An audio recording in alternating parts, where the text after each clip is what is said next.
IL&FS, PMC bank, DHFL, yes bank और अब Lakshmi Vilas bank. Last 2-3 सालों में देखा गया है कि कैसे ये सारे फाइनेंशियल इंस्टीट्यूशन फेल हो रहे हैं, जो सीरियस कंसर्न्स रेज करते हैं हमारे फाइनेंशियल सिस्टम पर। तो आज हम लोग बात करने वाले इस वीडियो में लक्ष्मी विलास बैंक की फेलियर की क्या क्या रीजंस थी, इसके सॉल्यूशन के लिए आरबीआई ने जो कहा है कि इसका मर्जर डीबीएस के साथ होना है, इसको मोरेटोरियम में जो पुट किया गया है कि इसमें क्या क्या लिमिटेशन सेट की गई है कि जैसे 25,000 तक ही आप इसमें निकासी कर सकते हैं, और डिपॉजिटर्स और बोरोवर्स क्या कर सकते हैं, और शेयर होल्डर्स के लिए सबसे बड़ी बैड न्यूज़ क्या है। तो चलिए आज डिस्कस करते हैं इसके बारे में। तो लक्ष्मी विलास बैंक न्यूज़ में क्यों है? आरबीआई ने under section 45(2) of banking regulation act 1949 के तहत सेंट्रल गवर्नमेंट को एप्लीकेशन दिया था कि लक्ष्मी विलास बैंक को मोरेटोरियम के अंदर रखा जाए टिल दिसंबर 16, 2020 तक, क्योंकि इस बैंक में बहुत सारी गड़बड़ी देखने को मिल रही थी। तो इसलिए ये 93 इयर्स से ये बैंक ऑपरेट कर रहा था। ये Chennai based private sector lender था। तो सेंट्रल गवर्नमेंट ने फाइनली इसको अंडर मोरेटोरियम पुट कर दिया है। अब मोरेटोरियम होता क्या है? मोरेटोरियम मतलब होता है जब आप टेम्पररी सस्पेंड कर देते हैं किसी भी इंस्टीट्यूशन का फाइनेंशियल एक्टिविटी को अंटिल फ्यूचर इवेंट्स, जब तक वो रिस्टोर नहीं कर जाए नॉर्मलसी का, जब तक सही नहीं हो जाए सिचुएशन, तब तक वो मोरेटोरियम में पुट करके रखा जाता है। अब इसमें मोरेटोरियम से बैंक में एक्सीडिंग विद 25,000 जो भी आप इसमें से पैसा निकालेंगे उसके लिए आरबीआई की अप्रूवल की ज़रूरत पड़ेगी। मतलब आप सिर्फ मैक्सिमम 25,000 तक ही निकाल सकते हैं, और उसके अबव अगर आपको निकालना है तो आपको प्रायर अप्रूवल चाहिए होगा रिजर्व बैंक ऑफ इंडिया का। अब रिजर्व बैंक ऑफ इंडिया ने एक और काम किया है कि इस कंसल्टेशन में सेंट्रल गवर्नमेंट के साथ इसके जो बोर्ड ऑफ डायरेक्टर्स है एलवीबी के 30 डेज के लिए इसको सुपरसीड कर दिया है, और टीएन मनोहरन जो कि फॉर्मर नॉन एग्जीक्यूटिव चेयरमैन है कैनरा बैंक के थे, उनको अपॉइंट कर दिया गया है लक्ष्मी विलास बैंक के एडमिनिस्ट्रेटर के रूप में। और उन्होंने भी कहा है कि फिलहाल एलवीबी के पास फंड्स है जो कि वो डिपॉजिटर्स को पे करने के लिए तैयार है। तो एलवीबी के बारे में हम लोग देखते हैं कि हमेशा से कंट्रोवर्सी में रहा है। क्या क्या रीजंस है कि ये हमेशा कंट्रोवर्सी में रहता है?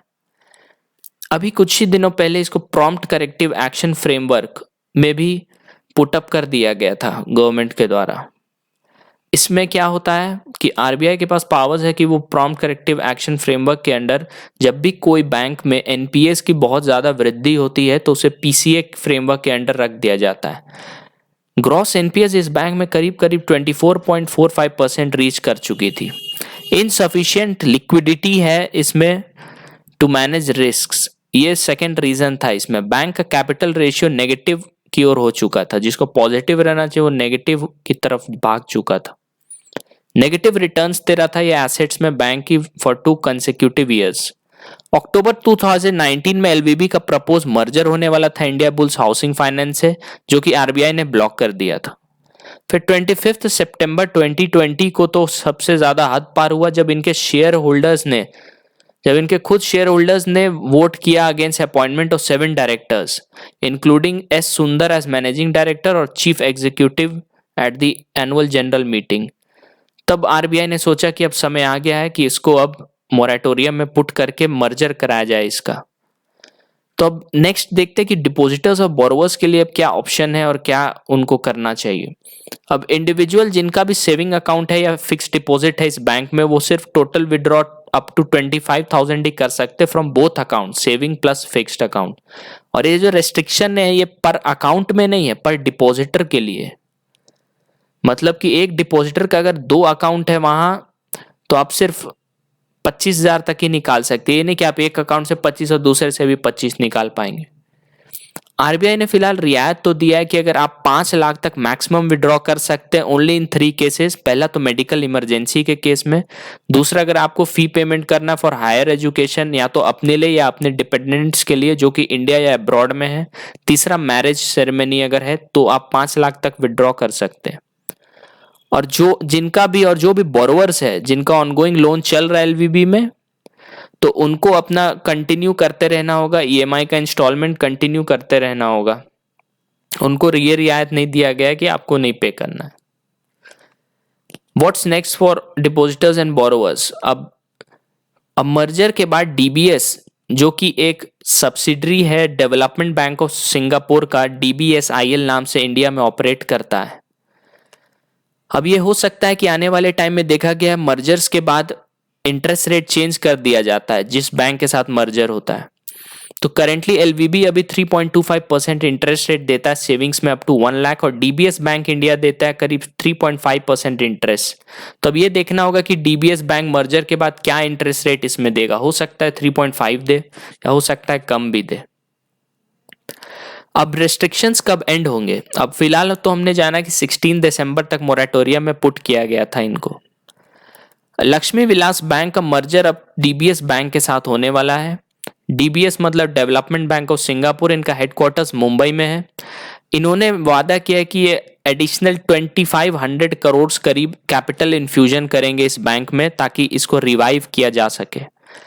एक लेकिन सबसे इंपॉर्टेंट बात और सबसे नेगेटिव बात शेयर होल्डर्स के लिए इस ड्राफ्ट स्कीम में ये थी कि on and from the appointed date the transferor bank shall cease to exist by operation of the scheme and its shares और debentures listed in any stock exchange shall stand delisted without any further action from the transferor bank, transferee bank और order from any authority.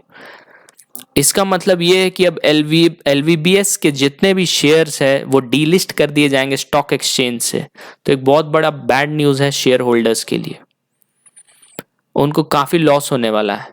On 5 मार्च 2020 को एक similar moratorium impose किया गया था yes bank पर, जो finally वो बेल आउट पैकेज के थ्रू एसबीआई लेड कंसोर्टियम ने उनको बचा लिया था। लेकिन येस बैंक के केस में एक अच्छी चीज़ ये हुई कि एसबीआई और अदर लेंडर्स जो थे उसमें कैपिटल इतना इन्फ्यूजन किए कि वो स्टेक एक्वायर कर लिए बैंक का, एक्सपैंडिंग द कैपिटल बेस। इसका मतलब ये हुआ कि येस बैंक में कैपिटल इन्फ्यूजन तो इतना हुआ कि उसने अपना आइडेंटिटी को रिटेन कर लिया, प्लस वो अभी भी लिस्टेड है एक्सचेंज में, स्टॉक मार्केट में, और उसको किसी और फाइनेंशियल इंस्टीट्यूशन में एब्जॉर्ब नहीं किया गया था। लेकिन इसके केस में एलवीबीएस को पूरा एब्जॉर्ब कर लिया जाएगा डीबीएस के अंडर, और प्लस इसमें जो भी शेयर्स है वो डिलिस्ट कर दिया जाएगा। ये चीज़ येस बैंक वाले केस में नहीं हुआ था। तो येस बैंक के शेयर होल्डर्स को इसमें कुछ बेनिफिट मिला था, लेकिन एलवीबीएस में शेयर होल्डर्स को काफ़ी नुकसान होने वाला है। और फाइनली रिजर्व बैंक ने तो यही कहा है कि this has been done to protect the depositors interest. तो फिलहाल अभी जिनका भी मनी डिपॉजिट हुआ है और जिनको इमरजेंसी पर्पस के लिए मनी चाहिए, तो उनके लिए तो ज़रूरी है कि पहले वो अपना मनी विड्रॉ करके उस वहाँ से थोड़ा साइड ही हटे तो ज़्यादा बेटर रहेगा। और आरबीआई ने कहा है कि प्रोटेक्ट करना डिपॉजिटर्स इंटरेस्ट को, तो हम लोग भी यही मानते हैं कि जल्दी से जल्दी सभी डिपॉजिटर्स का पैसा सेफ ही रहे और उनको सुसेफ मिल जाए। Thank you for watching this video. I hope कि आपको ये वीडियो अच्छा लगा होगा।